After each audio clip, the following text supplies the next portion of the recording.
Welcome back, everyone. It's your host, Richie, here for the Richie Hicks Jr. Sports Podcast. We are back. Got my man Idris Salam back in the house. Digging that shirt, by the way. Hey, Negan. Yeah, bro. Let's do this. Let's do this. Yeah, man. A lot of stuff going on in this. Lot to talk about. A lot of stuff going on in the sports world. NBA playoffs just started their second round. It's good right now. NBA's in a good place. We've got early season baseball. A lot of teams are starting to show that they might actually be in it for the long haul. And that's actually where we're going to start right here to bring it home. Yeah, man. Our hometown, Big Apple, pacing the early MLB season. Talking, of course, about the New York Yankees and the New York Mets. Yankees recently took over best record in MLB during their 9-game win streak. During the same week, New York Mets had a combined no-hitter, their second in franchise history. At least now we could say they got a real one because the Johan one was always kind of a little sketch. I thought that ball hit the line, but, those are the breaks, not going to discredit it. I'm going to start with our guys. I like what I'm seeing from the back end of the staff talking about the bullpen. Mm-hmm. A few games, most recently, Severino got dinged up a little bit, was able to settle down, and guys were able to shut things down. It's encouraging to see the almost plus 50 run differential, something that the Yankees had struggled with for quite some time. They had a lot of trouble last year scoring runs. The run differential was always a thing with them. They're playing good team ball. I'm not going to do a backflip over beating the Orioles, Guardians, and Royals, but the point is they're beating teams they're supposed to beat. Right. And, that sets up a huge series with the Toronto Blue Jays today. Blue Jays are coming off a series wins against the Red Sox and the Astros. They were not really able to gain ground on us because of our winning streak, but this is going to be a very exciting 3-game set. In a way, I'm a little bummed that Cole pitched yesterday. I was hoping we would have had him for the series, but I like what I'm seeing. I do. I like what I'm seeing from the Yanks right now. Yeah, I didn't expect us to gel so fast, and maybe I don't know. I like that our bats are coming up. Because early on, we were kind of iffy on the bats. We have good bats and no pitching, and pitching and no bats. Now we're getting a little bit of both, and when we're hitting hard. And I'm liking this. It's great to see the Red Sox near the bottom, of course. Yeah, they're not good right now. Yeah, that's always a positive. It's a big series coming up right now with Toronto because we're 1-2, in the division, and Toronto looks good, man. They're one of those teams that if they get going, they get going. They just don't poof, and they're going to give you a tough run throughout the season. So I'm ecstatic. I'm real hype about the series coming up, and I'm loving it. I'm really loving the Yankees. Hey, I'm loving it. I think it's a good measuring stick to kind of find out where we are as a team right now. Early in the season, we split a 4-game set in the Bronx. I feel that we could have lost 3 of the 4. We also could have won 3 out of 4. We split. Yeah. It was a good series. Tampa, to me, right now looks like they're a little weaker than they were last year, not off to the start I expected.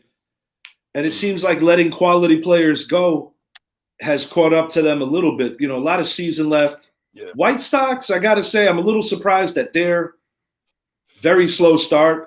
I think you could say the same for the defending champion Braves. But I don't think the Braves were that great last year. I think they got hot at the right time. Right. But a team that I have to give some credit to is in that same division, the Mets. Mm-hmm. No Jacob deGrom until possibly June-ish.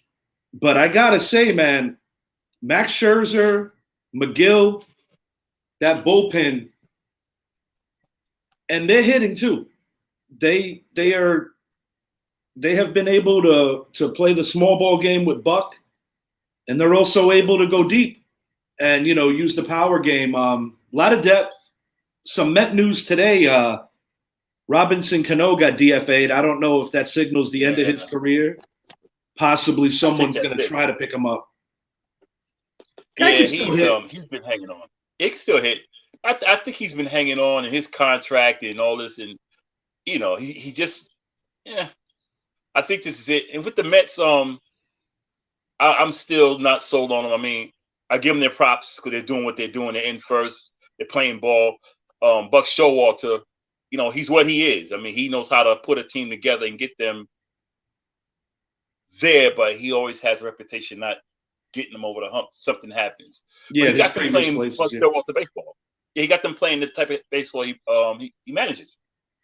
I want to see how they do from June on, because usually by end of May, they usually, That's why I brought up Jacob deGrom, because deGrom's going to be making his return roughly around then.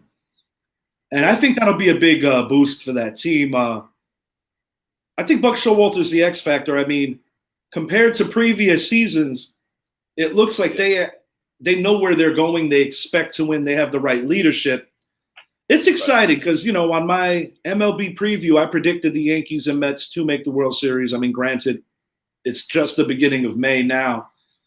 But I would love the Yankees. To see. I really would.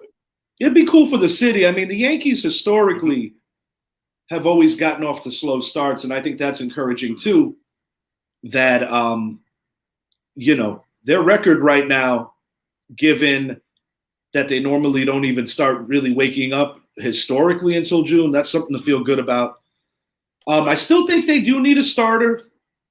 I'm assuming they're holding out for Domingo Germán to see how he heals up, but I said it earlier, I'll say it again, with Frankie Montes, Oakland, more or less one of the last pieces of that fire sale they had. I do think it would be worth inquiring on him. And I got to tell you what, man, I'd go as far as even mentioning that I would possibly take out a flyer on Robinson Cano. If there's anything to complain about with the Yankees right now in that lineup, there's not much to complain about, but it's Joey Gallo. I'd love to see Cano come back and serve primarily as a left-handed DH. I think it would be a nice boost for the team. I don't really see a reason for him to play the field, but if they can possibly squeeze him into a bench role, Miguel Andujar got sent back down today. It sucks, but with that. Yeah, it's tough, but I think it's important to let some of these guys play every day, and that's why you got to send them down. I mean, having extra guys that are major league caliber, but you can't always squeeze into the roster, I think it's a good problem to have. Right. But I will say that if there was somebody I'd like to send down, DFA, or just figure out a way to get him out of that everyday lineup, it would be Gallo. He's dealing with a groin strain, I believe. Yeah. Around baseball, Shohei Ohtani also nursing a groin injury, but according to what I read today, he intends on not only playing tomorrow, but also pitching. We'll monitor that. Juan Soto possibly getting traded this season. That's going to be a hefty contract for what he's looking for with whoever offers him that in his free agent bid. But one of the few players that I can honestly say it's really worth every penny. Clayton Kershaw, Dodgers all-time strikeout champ for a career. He recently broke that record. And on the other side of the spectrum, Trevor Bauer getting hit with a 2-year suspension. In my opinion, that kind of ends his baseball days. It's over for him. Dr. K, Kershaw, he's what he is, man. He's magic, man. The guy, he kind of reminds me of some of the pitchers in the 80s and 90s, man, early 90s. Yeah, when you said Dr. K, that immediately screamed Dwight Gooden at me. Dwight Gooden, I know. former Met great, later won a couple with us. Dwight Gooden won a championship in '96 with the Yanks. Threw a no-hitter that year, but Kershaw, surefire first ballot Hall of Famer. And it's funny because I mentioned Juan Soto and I said, who's willing to take on that huge contract demand that he's going to have. And I can't help but say that it's probably the Dodgers. I'm still have a high faith that the Yankees are going to figure out Aaron Judge's deal. And I would say an early season surprise in terms of statistics has to be Anthony Rizzo, leading Major League Baseball in home runs. I hate to give Brett credit, but on a show not too long ago, he told me that Rizzo was going to go for 38 homers this year. I kind of laughed. When we got Rizzo last year, I was so ecstatic. You know why? I liked him in Chicago. He's an easy guy to like. I loved Rizzo. Man, I was like, and when I heard we got him, I was like, we got him. You know, I was so hyped. You know, he fits that New York persona. He's New York, man. I mean, and I'm so glad from the second city. Coming from the second city, he's not afraid to play in a big market. Very likable guy. Right. Throwback player, a leader, well liked by not only his teammates wherever he plays, but also by his peers. If you ever notice, whenever someone reaches first, they're always quick to want to chat it up with him. Just a good baseball guy. Just a really good baseball guy. And I'm not going to lie, I wanted Freddie Freeman. I also considered Matt Olson, but looking at what Rizzo's done, it's not just about the stat sheet, because I don't find these home run numbers to be sustainable. But what he does bring, and what has always been huge in any Yankee team that's going anywhere, has been a phenomenal glove at first. Yeah. I mean, you look from a fielding perspective, you know, you've had great guys with the glove, talking about Teixeira, Martinez, Mattingly. And prior to his arrival, that's a position that the Yankees were hurting at from the defensive standpoint. I mean, he's a ball player's ball player. There's really no better way to describe Anthony Rizzo. But, you know, in the early going, as I said, the Mets have the best record in the NL. And it should be to nobody's surprise. Their two biggest worries, I would have to say, are San Francisco and Los Angeles. That's it. Playing those two teams last year, when the Mets were nursing injuries, it was like a 13-game slate where they played only those two teams. Mets got destroyed. They got ripped. But they did have a series victory over the Giants already this year, which I imagine helps the morale of the team. And like I said, in the Yankees case, I think the main teams they have to worry about are actually the ones in their division. I do like what the Angels are doing right now. In the AL West, health is, of course, going to be a big thing over there, but they have a very good team, very good manager. Toronto, I expect them to be in it all year, but I do think that the team the Yankees are playing today is a team that they're going to see an awful lot of if they intend on going to the World Series this year. Yeah. And, you know, for the city, it's exciting, man. It was 1997 when I went to my first interleague game. Yankees and Mets at the Old Shea. Okay. You know, I've never been to an interleague game between the two. I've seen some moments, man. I went to a game where Piazza took Clemens deep twice in the Bronx. Yeah. I saw Darrow go deep in the Old Shea. And most recently in the 2-game series in Citi Field, I saw Aaron Judge hit a go-ahead home run in the 9th to put the Yankees up for good. And the very next night, for Francisco Lindor and Giancarlo Stanton to combine 5 home runs. A lot of fun, man. And, you know, as I alluded to, you know, 97 was the year that I went to my very first interleague game with my dad. And the reason I bring up the year 1997, we got some classic hip-hop albums. Ooh, yeah. Hard to believe, man, turning 25. Some of these albums already did. Biggie's Life After Death was released 2 weeks after his death back in March of 97. But these are predominantly New York go-to albums, 25 years in the making. Pretty remarkable that they're almost kind of like viewed as antiques now. Right. I kind of say this list gives you a little bit of everything.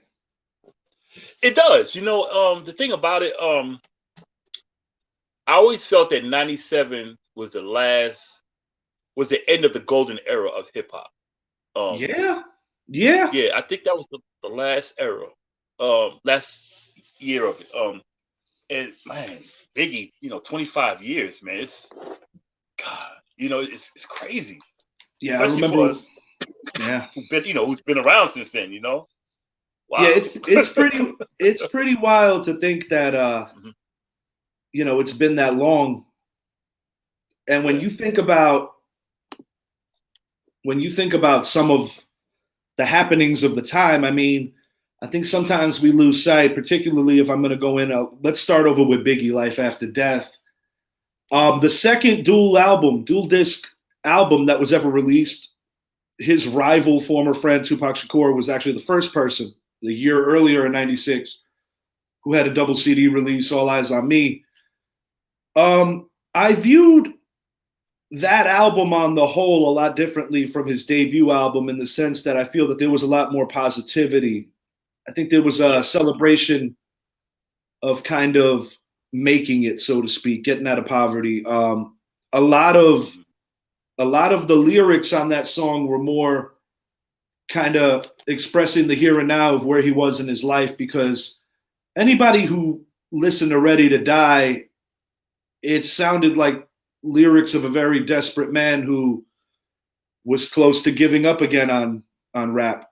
Yeah. It's a very hard racket to get into, let alone be a viable part of the history of it. Jay-Z in My Lifetime Volume 1, what I find very interesting about this album is that it was kind of like right in the mix of basically every summer, like clockwork, you can essentially count on a Jay-Z album. Yeah. Now, as guys get older, a lot of their lyrics are going to change, because he's, hip hop's first billionaire.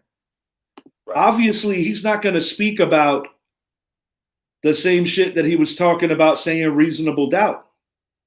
Right. Because I think a lot of the kids don't truly understand the depth of what he talks about. Right, and I'm glad you mentioned that, and that's the problem with a lot of rappers today. They stick to that same thing, I got money, I'm making money, to where the guys back then, once they got to a certain level, they changed up a little bit, and these guys today, it's the same thing. I got money, I got jewelry, I got money, but you got so much money and so much jewelry. Bring me something else. And that's why I can't really feel a lot of the music today. I mean, give me some more meat on the bone. I've already eaten this right here. I feel that the depth, the conscious rap angle of hip hop has really taken a nosedive over the years. I mean, like I said, Lupe working on a new album with some of the guys who helped produce Graduation. It's something I look forward to, because I think Lupe shares a lot of similar traits to like a young Nas, a younger Nas, or even an older Nas for that matter. Older, yeah. Magic was a great album. I mentioned KRS-One. 97, we got Next, that album. 97 was a big year. I want to just pop this list back up for a second, because I got to ask you, Puff Daddy's first studio album originally was supposed to be called Hell Up in Harlem. Right. The album was changed to No Way Out after the death of Notorious Big. What are your thoughts on how that album has aged, so to speak, being that at that time it seemed like anywhere on your MTV or your BET, you were guaranteed to run into Puffy, the Bad Boy Family, during that era. And this is even post Biggie, where they were still very much alive and on top, contributions in the R&B game. You're talking about Mary J. Blige, Faith Evans.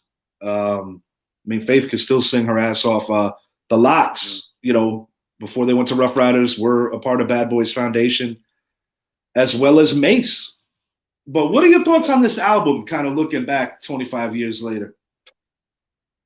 I'll be honest with you, when it came out, I wasn't feeling it that well. Because I wasn't a fan of Puff. I really wasn't.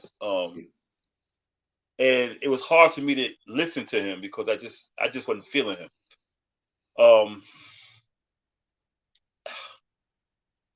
I I forgot about it until you mentioned it. I'll be honest.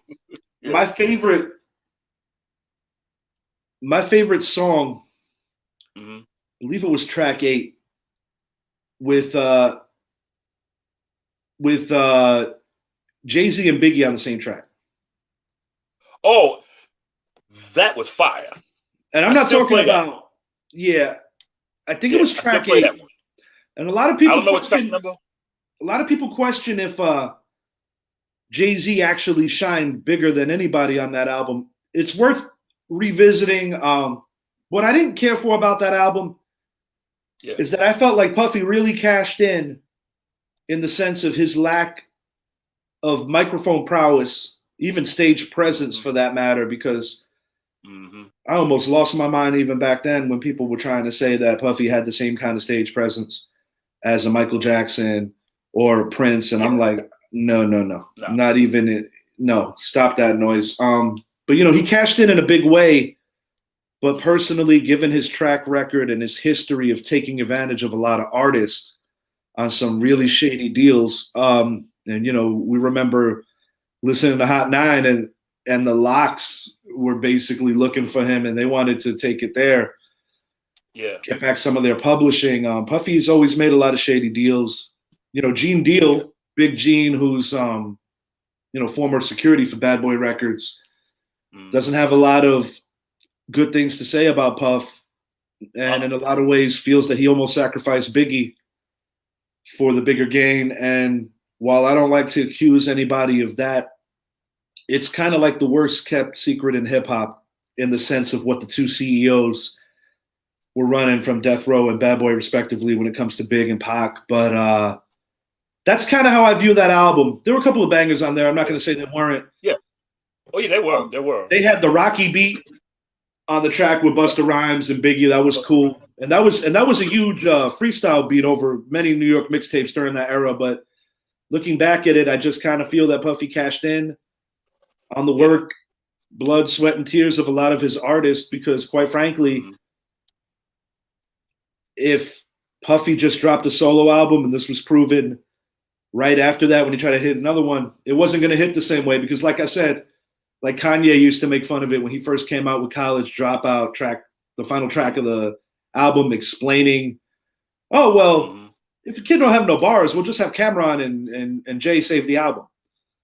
Right. And I feel that in Puffy's case, that had a lot to do with all of that from the way that, it kind of crossed into pop too. It was, and to your point, the end of the golden era. And I think that album, the reason why it's kind of prophetic is because I think it signaled the end of that and how things were switching, because it became a lot more dance, a lot more incorporation to R&B, when I feel like even in the golden era of the hip hop slice of R&B, you're talking about your SWVs,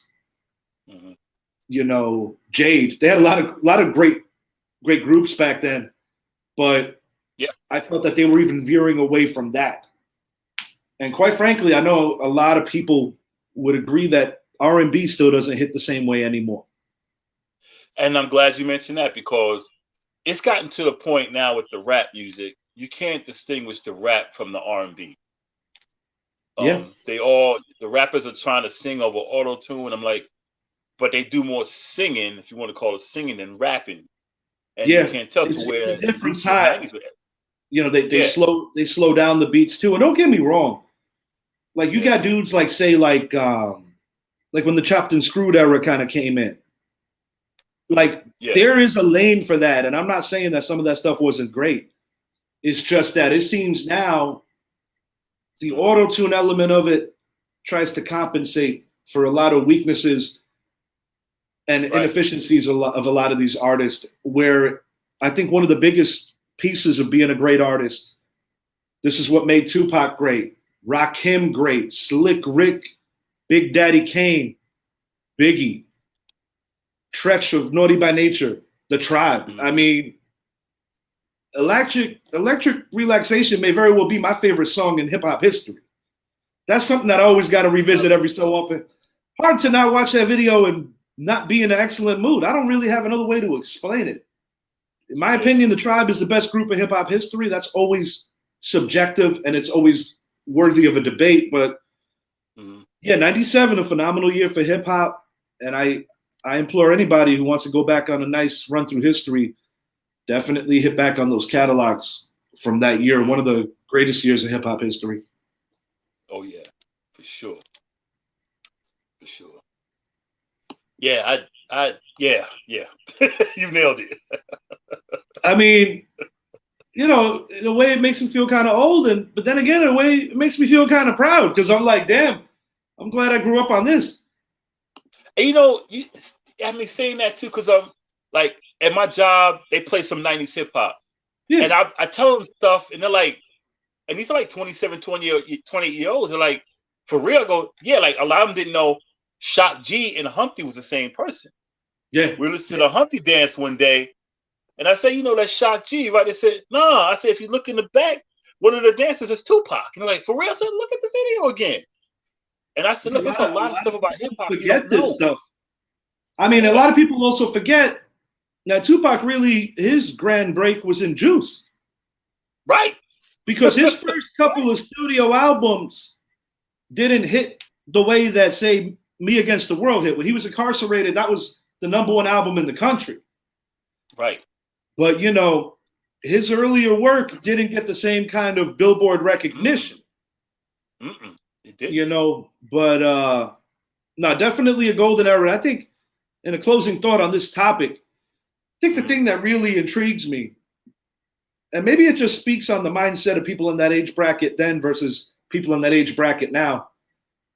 Yeah. Sometimes looking back at it, it's hard to believe that whether it was the R&B singers, the rappers, anyone in between, the average age was like 23 to 25.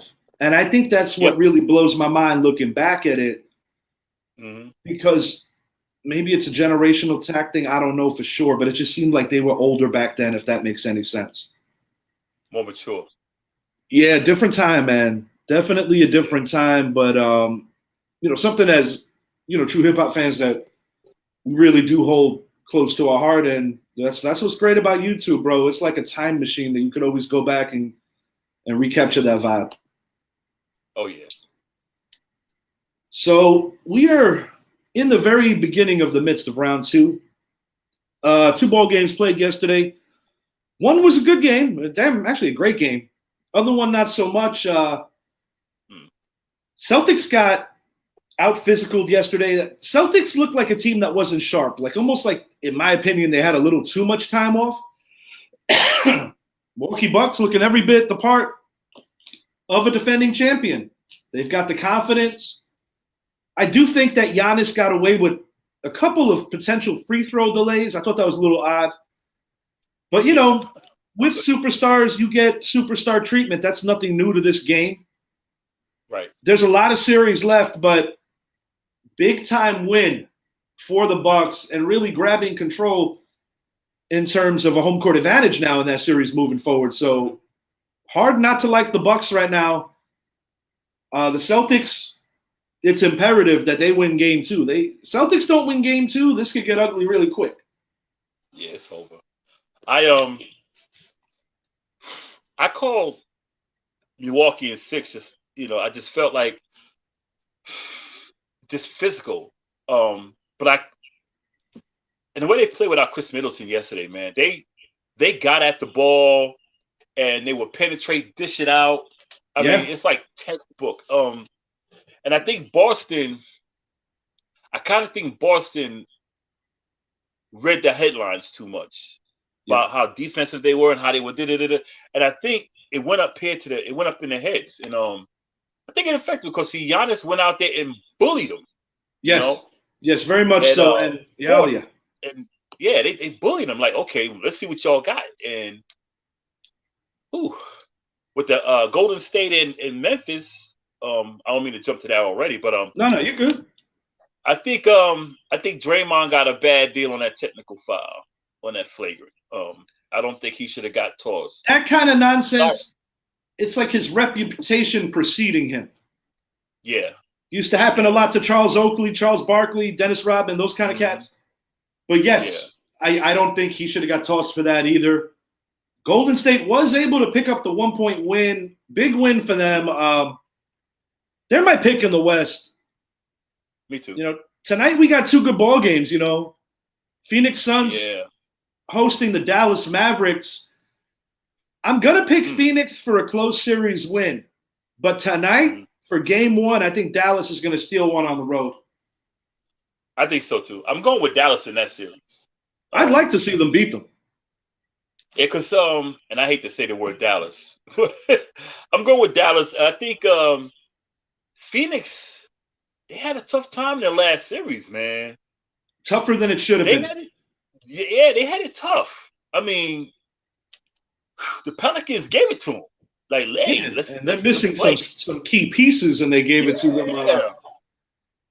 So I think it's Phoenix and Golden State in the West. Not to get too ahead of the series that's got to be played. I'm going to take Phoenix in 7 against Dallas. I'd like to see Dallas beat them. I just don't think they will. Right. And Philly, I like them tonight. I think Philly gets the dub against Miami, but I think Miami's going to win that series. So basically, the 2 teams that I think are going to win tonight, I got losing the series. I say it's in the ECF. It's going to be a rematch of the last 2 teams that have won the East: the Miami Heat, Milwaukee Bucks. Bucks are my pick in the East. I don't think Philly's going to win tonight. They don't have Embiid, and James Harden would have to be James Harden and just shoot. Well, kind of the reason why I do like them today is because, Harden could ball out in the game 1. It's not a game 6 or 7 because, he comes up like that in those kind of scenarios. Yeah. But I like Miami to win that series regardless. I think this could be one of those deals where sometimes the favorite team, game 1, comes out a little too calm, a little too relaxed, doesn't have that instinct. And I do think that sometimes when you're missing a superstar player, it forces the rest of the team to step up in a different kind of way, and sometimes it can be beneficial from the team level. So we'll find out. But either way, Milwaukee, Golden State, I'm sticking with it. And I think Golden State's going to squash Phoenix. Golden State, Dallas would be a better series, in my opinion. Phoenix, to me, not impressed. I feel like they should have done a whole lot better with where they ended last year, where they are now. But, we're going to find out. Sometimes teams get bored, too, and maybe they just were bored with their competition. Yeah. Speaking of competition, NFL draft grades. I want you to start this off, man. Okay. We know, obviously, that the Giants getting Thibodeau and Neal are huge. Around the league, or even if it applies to our team, is there a particular pick, a particular trade that stands out to you in this draft? Arizona. I don't know what they were thinking. Yep. I don't know what they were thinking. I don't know what they were thinking. I think I got an answer for what they were thinking. I think I might. Murray. Well, I think they want to kind of appease Kyler Murray right now, being that he was complaining. Yeah. I think that's really all there is to see. And I think coming into training camp, you might see A.J. Green get released because there's not going to be enough places to put all these receivers. Obviously, D-Hop's there 1. Now you add Hollywood Brown. Christian Kirk recently departed to Jacksonville, but they still have other weapons over there. And I don't know if A.J. Green's going to make the team. I think he could be a training camp casualty. But no, I mean, it stood out to me, but I wasn't like, I think Baltimore makes out. Baltimore had a damn good draft. They had a damn good draft. I give them a solid A. They got Tyler Linderbaum. Excellent pick there. Just all around the board. I mean, addressing the secondary. I think Baltimore's going to give Cincinnati all they can handle I think so too. Cincinnati did a good job of maximizing draft picks. They did try to work on their secondary. Why, I don't know, because I mean they have the great Eli Apple back there, but Of course, man. Brett's boy. Philadelphia Eagles, as much as I hate to admit it, huge trade. That's the one that stands out to me above all else. A.J. Brown. A.J. Brown. I do think that the Nakobe Dean pick was somebody at some point was going to do it. I'm not going to lie. I wanted us to explore the possibility of grabbing him. I know he's coming off of injuries. He might not play this year or miss most of it, but I feel that his skill set was good enough to take a chance on. But Philly got him, also pairing him with Jordan Davis. And, you know, with Devontae Smith and the newly acquired A.J. Brown, you know, Philly has two bona fide number ones now. It should be able to make Jalen Hurts' job easier, but the flip side of that is you're going to find out if what these receivers think of Jalen Hurts, because sometimes adding more doesn't always turn out great. I mean, you look at what's been going on in Minnesota the last few years. Justin Jefferson, Adam Thielen, two of the better receivers in the league, but Kirk Cousins always seems to let them down. Not saying that Hurts can't be good, and they even have a decent backup in Gardner Minshew, but I've got to give Philadelphia credit for having a quality draft. Our tenants, the New York Jets, 3 first-round picks. They were shrewd. They got themselves a really nice pass rusher in Jermaine Johnson. I do feel they got the wrong receiver from OSU. I was not too endeared with that one. I think so too. Me neither.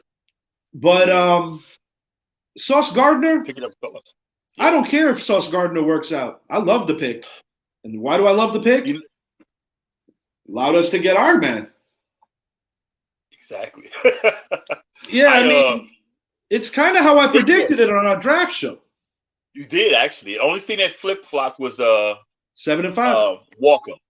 Yeah. That was it. And 7 and 5. I had Thibodeau dropping to 7. When the Giants saw that all 3 of those linemen were up there, I felt that it was a no-brainer that you go elsewhere because somebody was going to be there at 7. Yeah, and I'm so glad we got them both. I said the Jets, they came off. I think they got the wrong receiver in from Ohio State. But they picked up a good corner, Sauce. I think that was a good grab. Oh yeah. With us, I think I loved our draft. We got who we needed 5 and 7. I kind of want to Icky more, but I'm good with who we have with Neil.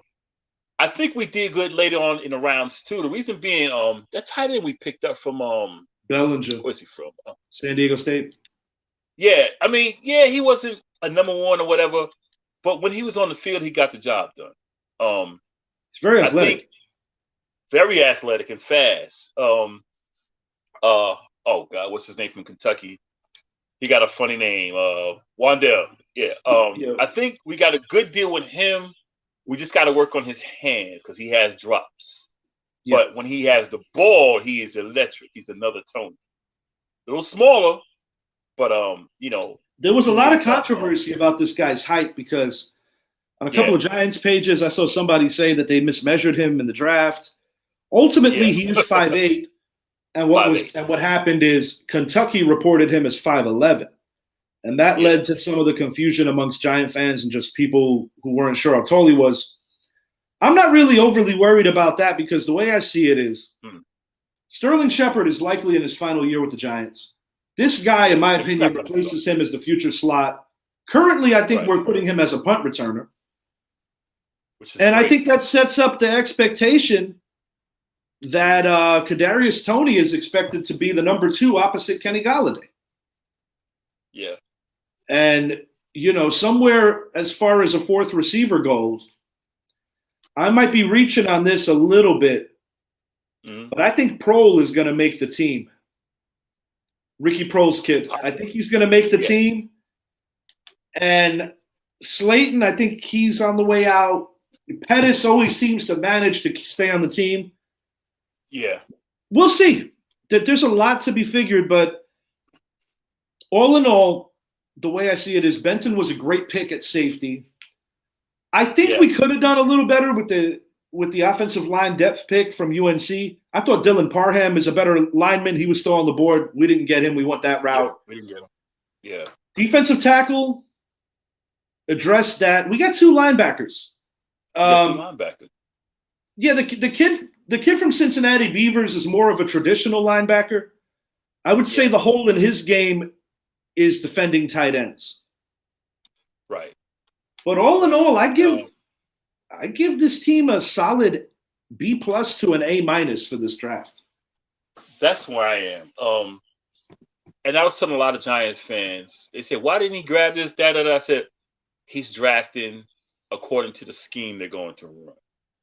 People lose sight of that. Wink Martindale's scheme looks for a specific type of defensive player. Right. They're coming to get you. The safeties, they're coming to get you. They're aggressive. Like even flop. Nickel packages, dollar packages. He's not the every down corner, which is what leads me to believe that they're going to figure out a way to try to keep James Bradbury. Right. I don't think it was necessarily their intention going in. Yeah. They're going to need him. Right. I mean, when you look at the depth that Dallas, Washington, and Philly has at wide receiver, it's a must that we keep both our starting corners. Yeah. And if we trade Bradbury, that's the target next year. Next year, look for the Giants to draft a first-round corner next year. That's the only thing I could think, really. And maybe a quarterback. I'm not completely sold that DJ's done and dead and fallen in the water just yet. I do believe that this coaching staff really wants to give him a fair chance to be truly evaluated, because I think for the first time in his tenure, he's actually got a competent coaching staff around him. Yeah. People's going to work with him. Yeah, they have every intention of doing so. I really do believe that, because if they had intentions of drafting a QB, they wouldn't have signed Tyrod. Right. Tyrod's going to pressure him. And that's a good thing. And he's also going to bring much needed veteran help. Yeah. Preparation is key. And a lot of times guys that don't get on the field don't always get that credit. I do think that Tyrod brings that to the Giants. Looking around the league also, a couple of offers, something that I didn't really care for. I was kind of shocked at the number 1 pick. I could not believe that Hutch didn't go number 1 overall. I think Jacksonville struck out there. They still got a hell of a player, don't get me wrong. But he got work. He's got work. Absolutely. A lot of work to still be done there. And, coming from just complete humbleness and taking off the fan hat, Philly, Baltimore, I give them the highest 2 grades in this entire draft. But our Giants, I give them a solid A-, not far behind those 2 teams. I would give the Jets a B+. Yeah. Cincinnati did all right, in my opinion. I don't like what New England did. I don't know what they did. I'll put it that way. You draft a quarterback. You draft a quarterback from a smaller school in terms of the competition they played. Yeah. You draft a potential late second, early third round selection. Not saying that it's not a position of need. Right. They did grab a receiver, but they didn't get an upper echelon one, in my opinion, when that's what they needed more than anything. Right. It's they had a very curious draft, and a lot of New England fans that I'm friends with are even questioning if Bill Belichick needs to give up the general manager duties. Yeah. Getting back to Jacksonville, I think they should have grabbed Hutch, but I think it worked out for Hutch because Hutch is a Michigan guy. That's for sure. He stayed in Michigan, so pretty sure he was happy. And I wonder if Jacksonville considered that too when evaluating both players. Part of drafting the player too is that you want him to want to be there. Right. And I do wonder if that crossed Jacksonville's mind and said, this kid don't really want to be here. Right. I mean, I'm not saying that was the motivating factor, but it's something to think about for sure. Something to think about. Yeah. we'll have to see what Walker does, man. God, but you're going to a tough division, man. That upgraded, you know. I mean, we're gonna see. Matt Ryan's gonna test him. So is Jonathan what's his name? Jonathan Taylor, running back. Yeah, they're gonna test him. So Malik Willis going to Tennessee. I feel that that is a good system for him to grow in. Yeah. They don't have to rush him on the field. And I also like the Kenny Pickett pickup for the Steelers because similar to Willis, they're not going to have to rush him out because Trubisky, at minimum, is competent. Right. And, you know, he's an easy guy to make fun of because of his limitations. But the truth is the guy wins games. Wins games. I can't blame him completely for the plight of the Bears. I mean, the Bears never really gave him a lot of help. Mm-mm. Steelers are a good organization. They're run really well. Yeah. Just for the sake of humor and just for the sake of shits and giggles, when you saw the amazing celebration between Kevin Thibodeau, Roger Goodell, representative from Make-A-Wish, that was awesome. But a lot of Twitter feeds going berserk saying how maybe Odell would want to consider coming home, being that it's clear that the Giants are not afraid of big personalities. And Odell kind of answered it. I'm paraphrasing, but basically saying this kid Thibodeau is going to be a beast. Great pick, Giants. And he essentially said something along the lines of, yes. I don't know if he's just having fun, but all I'm going to say is this. Healthy Odell Beckham, I wouldn't completely rule out a potential return because I don't know, man. I think that even though he was fortunate enough to win a Super Bowl, I think that there's a part of him that still misses playing for the Giants. How strong that really is, I can't answer. Hey, it's New York, man. It's New York. I mean, Gettleman's gone. It's New York. And, and listen, while I know Gettleman sucked as a GM, I'm not going to completely defend Beckham either. There's a reason why Beckham got dealt, and it wasn't one isolated situation. No. You know, Beckham likes to play the victim card with the locker room cancer and making fun of that. I don't necessarily think it had something to do in terms of being a teammate. It had a lot of shit to do with off-the-field drama that was not bringing the best look to the organization. And, of course, throwing a two-time Super Bowl MVP under the bus, very hard to walk that back. But one thing I will say, and I noticed this when the Rams beat the 49ers, when I saw Odell consoling Deebo Samuel, it proved to me that he matured a lot. Because when you're putting off your personal celebration to console a player on the other team that poured his heart out, but he came up a little short, I do think it speaks volumes about the growth of the player. And like anybody else, people grow as they get older. A New York reunion, I wouldn't say probable, but I will say possible. Possible. I think with Odell being let go or being traded from New York to Cleveland, I think that kind of opened his eyes up. You know, stuff that went on in Cleveland where the grass wasn't greener because he's playing with Baker and playing with Jarvis Landry. I think he saw like, damn, this would be my third team. The one thing that I still view with him is that he's very defensive. Yeah. And enjoys poking fun at Gettleman every chance he gets. But I understand both sides of it. Being that it's a new regime, a younger regime, a more progressive regime, I wouldn't rule out the possibility that it could happen. But like I said, and the reason why I think it could is almost because his injuries have killed his value, where him coming to the Giants is not necessarily far-fetched. I don't see it that way. He might want to be a prick, similar to Plaxico Burress, and maybe go play with the Jets. I don't know. But you know, like anything else, him returning to the Big Apple, I'm going to say it's a 50-50. I don't think it's completely as crazy as others view it. And, on our final thought here, Mm-hmm. we're talking about coming back and revisiting. Mm-hmm. I can't let this one go. This one still kind of intrigues me. What are Chris and Will up to? Let's start with that part of this. Chris is on a world tour, man. Back to work. Putting in a lot of work.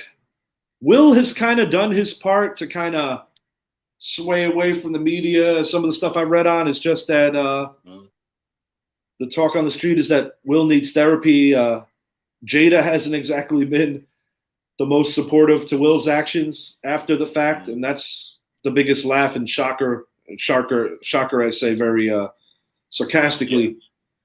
But essentially, that's what they've been up to.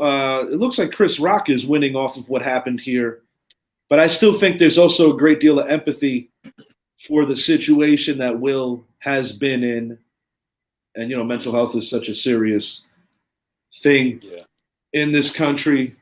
But I got to tell you, man, I am a huge fan of the Lakers show. But yesterday, while I was waiting for the Lakers show to come on, and I ultimately didn't get a chance to watch the Lakers show yesterday. I'll do that today. But I saw like the first 4 or 5 episodes of Bel-Air.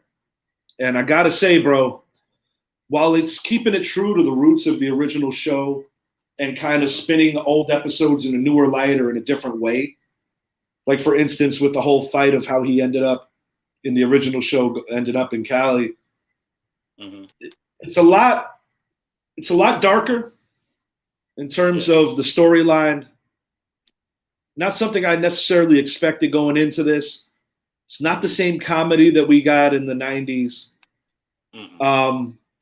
It hits on a lot of things that are very real. It hits on a lot of social justice issues. I also think it hits on the delicacy and the importance of making the right decisions when you're at those coming of age years. Yeah. The staff of the show, the supporting cast, excellent. I think it's a home run, and I was super skeptical when they rebooted the Karate Kid stuff with Cobra Kai. I was pleasantly surprised. And I got to say that I didn't think I was going to go in liking the show, but I still had to see it just to see. And I was surprised, man. Cobra Kai, I'm a fan of now. But this Bel-Air definitely surprised me. I didn't go in with the best expectations. Damn good show, though. I watched a couple of episodes of it.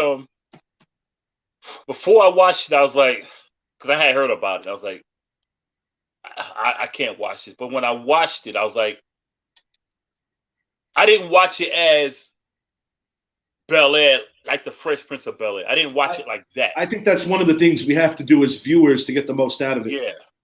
Yeah. I watched it as basically a TV drama, a show. Right. And once I did that and just distanced it from the Will Smith version, I was like, I can see it. I can see what I can see what they're building here. I was like, and obviously, okay, I got it, obviously not being on a major network. I mean, it's on Peacock, but what I mean, it's like, it's not on, regular TV, like back in the day, NBC or whatever have you. Obviously the language is going to be a lot more on the edge. I'm not going to lie. When I first started hearing the cuss, I was like, oh shit, this isn't my Fresh Prince. Like it kind of caught the Fresh Prince. it caught me quick. Carlton being a little D-bag. Man, look here. Man, I wanted Will to knock his ass out after like the first meeting that they had. Oh, he need to smack that fool. But no, it's kind of wild. I liked about it though. Yeah. No, it's kind of wild because if you're familiar with the original show, the importance of the matriarchal figure, obviously that being his Aunt Vivian. Yeah. It kind of puts a lot of different things on perspective that I think is important for people to see, because you have certain family members that are a little oblivious to some of the things going on in the world because of their wealthy situation.